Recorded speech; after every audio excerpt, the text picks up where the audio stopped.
కుళ్ళిపోయిన కోడిగుడ్లు, బూసిపట్టిన బ్రెడ్, ఇతర ఆహార పదార్థాలు విక్రయిస్తున్న బేకరీ యజమానికి మున్సిపల్ అధికారులు 5,000 రూపాయల జరిమానా విధించారు. జగిత్యాల కొత్త బస్టాండ్ అవుట్ గేట్ ఎదురుగా ఉన్న బాబాసాయి బేకరీపై ఫిర్యాదు రావడంతో 3 రోజుల క్రితం మున్సిపల్ అధికారులు సోదాలు నిర్వహించారు. బేకరీ ఐటెం తయారు చేసే వంటశాల పూర్తిగా అపరిశుభ్రంగా ఉండడంతో పాటు కుళ్ళిపోయిన కోడిగుడ్లు, కేకులు, బ్రెడ్ కు వాడే ఆహార పదార్థాలు కాలం చెల్లెమని ఉండడంతో మున్సిపల్ అధికారులు బేకరీని సీజ్ చేసి నిర్వాహకుడికి నోటీసు ఇచ్చారు. సోమవారం ఉదయం municipal sanitary inspector Maheshwar Reddy, Ramulu సదరు బేకరీ యజమానికి 5,000 జరిమానా విధిస్తూ మరోసారి ఇలాంటి తప్పు జరగకుండా చూడాలని హెచ్చరించారు. జగిత్యాల పట్టణంలో ఆహార పదార్థాలు విక్రయించే హోటళ్లు, రెస్టారెంట్లు, బేకరీలు పరిశుభ్రమైన వాతావరణంలో ఆహార పదార్థాలు తయారు చేయాలని, లేనట్టయితే కఠిన చర్యలు తీసుకుంటామని హెచ్చరించారు.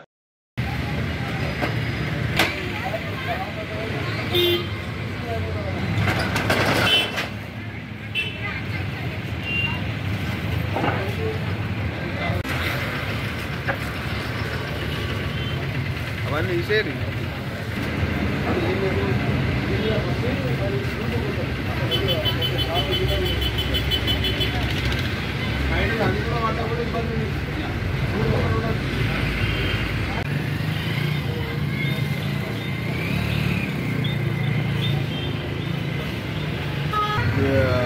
ప్రజా ఆరోగ్య దృష్ట్యా విధి నిర్వహణలో భాగంగా స్థానికంగా నిర్వహిస్తున్న బేకరీని తనిఖీ చేయడం జరిగింది.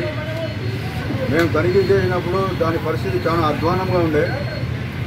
వీళ్ళు పూర్తిగా ప్రజా ఆరోగ్యంతో చెలగాటమాడుతున్నారు. లోపల పరిస్థితి ఎంత దారుణంగా ఉందంటే పల్లి పాత్ర మొత్తం డ్రైనేజ్ దగ్గరనే ప్లేట్లు, తయారు చేసే ప్లేట్లు పడేసి ఉండి దానికి కుళ్ళిపోయిన పరిస్థితిలో ఉండే.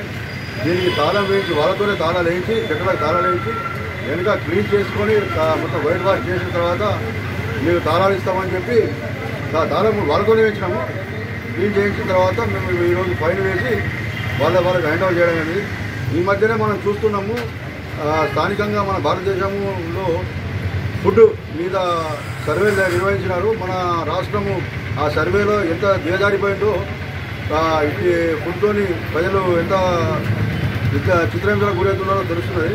కాబట్టి ఇకనైనా కూడా జాగ్రత్త వహించి ప్రజా జీవితంతో, ప్రజల ఆరోగ్యాలతో ఆడొద్దని మేము హెచ్చరిస్తున్నాము. ఇక ముందు కూడా ఇలా చేస్తే మాత్రం కఠినమైన చర్యలు తీసుకుంటాం మేము.